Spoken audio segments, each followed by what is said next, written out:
Welcome, it's King Lizzard on Xbox One with Forza Motorsport 6 racing action from Virginia International Raceway. This is the new track that comes with the Porsche DLC, and what a track it is. You'll get to see for yourself as I do the race. So this is part 4 of my Porsche Anthology series, which is covering the Porsche career mode that comes with the Porsche DLC. And this is still part of the origin segment of that campaign, which is the early days of Porsche. So this particular car I'm driving is the 1955 Porsche Spyder 550. Many of you ex-Forza guys, especially you Forza 4 guys, will have recognised this car from Forza 4 as part of the original Porsche DLC from that game.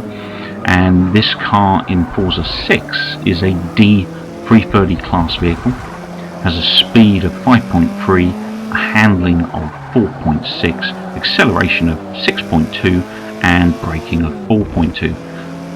From a handling perspective, it's quite a nice car to drive. I am once again driving this with no assists other than ABS on, and I'm not driving with a clutch. I'm driving manual but with no clutch.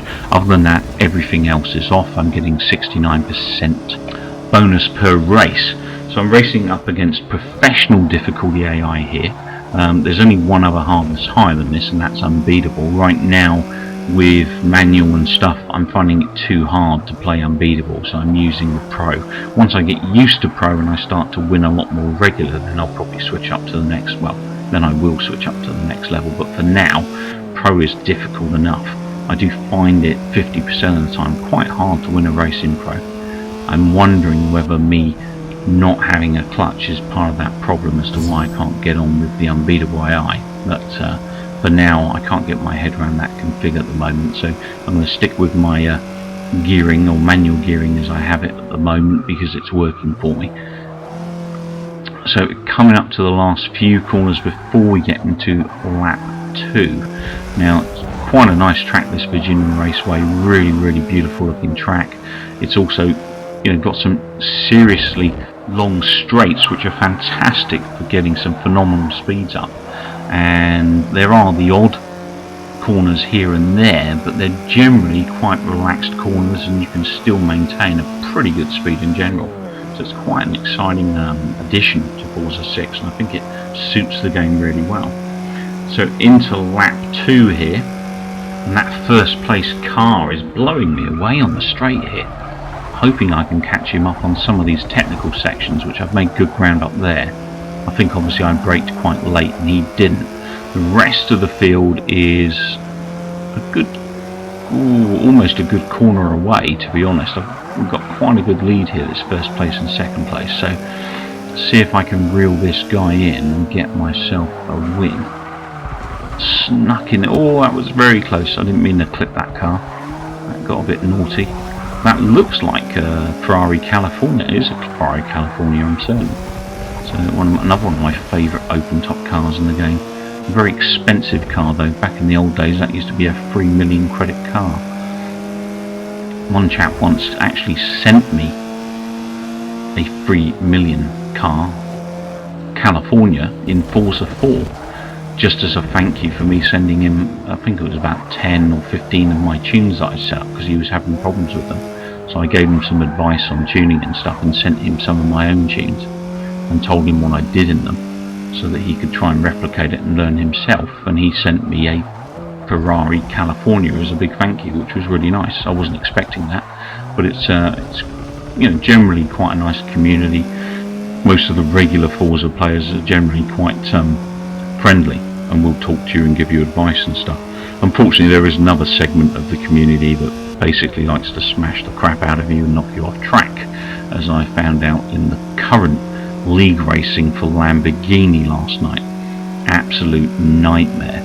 You could be in first place and then a couple of laps before, couple of corners before the end of the race, smack, and you're flying off the track, and then if you're lucky you get back into 16th out of 17th. Absolute nightmare of racing, and I managed to maintain some okay places, nothing special. The best I did was the top 5, which I did 3 or 4 times. However, in those top 5s I should have really been second and there were 1 or 2 races I'm pretty certain I would have been first had I not been taken out of the race early. Otherwise I've been finishing a couple of places to last because I'm just a fair driver. I won't play this argy-bargy crap that a lot of other people play online. If they do irritate me enough, then I will take them out as well. I won't just sit there and take it, but I'd rather just stop playing than get into that and get agitated and stuff. It's just not worth the hassle, or just switch to another lobby where they're not. It's just a shame you've got people in a racing game like this where majority of drivers, I'm pretty certain, really just want to have a really good race.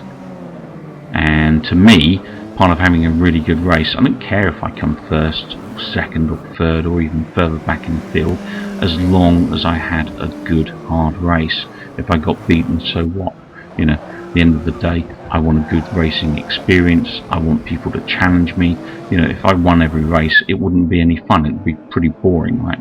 So it's all about bettering yourself. Other people online, there are a lot of drivers online I meet that are amazing drivers and blow me away, and I follow those guys and try to do as much as I can to keep up with them and stuff, and it's actually teaching me to be a better driver and to think more about the circuit I'm driving. So I'm not one of these people that will quit out of a race because I'm losing. I'll stay in last place and I'll finish it, or I'll try to finish it at least, unless I get DNF'd. But normally if I'm in that position, it's because I've been taken out, unfortunately, which is a bit annoying. But yeah, it's just a real shame that that still goes on. I think these league races, personally for me, should all be ghost orientated, because the community, let's say 50% of the community, just isn't interested in fair racing and is ruining that experience for the rest of the people that are, the real Forza fans, if you like. So I think it's just a big shame. What Forza really needs at this point is some kind of decent programmed penalty system for online, whereby anyone that is deliberately taking out other players or using them as corner barriers, if you like, to get round the corners and ruining other people's races, to be penalised. And I'd suggest personally that penalisation should be something like a 30-second penalty. Long term, if they keep getting 30-second penalties, they'll either stop playing the game, which is their tough if they paid the money, or they'll actually start thinking, well, maybe I should learn how to play this and slow down and not hit people. Now obviously we can't tar everyone with the same brush, so what would need to happen if penalty systems were introduced, and I really do hope that they do something like this in the future, is that they could, for instance, have a lobbying system whereby there are beginner lobbies for people that generally just aren't very good at driving and learning to play games, or people that generally just aren't great at driving but like to race, where for instance those lobbies don't have penalty systems, or have a lot more relaxed penalty systems that also encourage people to have proper races rather than destruction derby, if you like, which is what's generally happening at the moment. But I keep my fingers crossed and hoping that someone somewhere is going to do something to improve our online racing experiences, because it really is being destroyed at the moment. I can't honestly say that since Forza 4 I've ever had a clean race online in the past, I don't know how many years, 4 or 5 years. The only way I get clean races is if I set up private lobbies and invite friends and friends of friends and people who we know are going to drive cleanly and do a proper race and behave themselves. So, but I'll jump off my soapbox anyway, because we're nearly at the end of the race. And this is this massive straight, and my biggest problem here is keeping this Ferrari California off my backside, because this thing moves like a bullet on the straight, and my car just does not have the speed that that California does. So I try to be a little defensive, shall we say, in my driving, to keep this Ferrari California behind me and keep myself up front. Now we're literally a corner away before the end of the race, so I'll take this opportunity to thank you guys and gals for watching. I managed to obviously get first place at this point, Only just though, and you'll see why in a minute. Please remember to rate and subscribe, and if you're not a subscriber, feel free to click that sub button. Take care, keep well, and keep watching.